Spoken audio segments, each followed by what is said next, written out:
মই একদম কম হেৰিত বনাম, মানে অকণমান ঘি দি বনাম, তেল খোৱাতকৈ ঘি খালে ভাল। অলপ ডাঙৰ ডাঙৰকৈ বনাই দিম।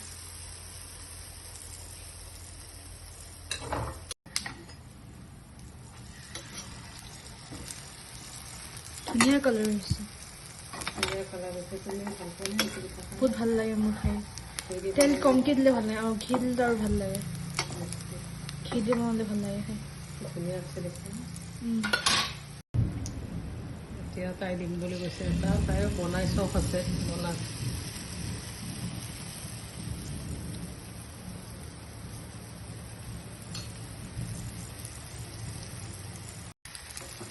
এই পিঠাটো তোমাৰ দাদা, তোমাৰ আব্বা চবে ভাল পায়। সেইটো কাৰণে মই ভাবিছোঁ যে আজি গধূলি চাহত মানে আবেলি আমি বিস্কুট দি চাহ নাখাওঁ, এইটো পিঠা বনাই দিম। সেইটো কাৰণে ভালো খোৱাইতো, সৰুটি পিঠা খালে ভালো লাগে ন, বহুত দেৰিলৈকে একো খাব নালাগে।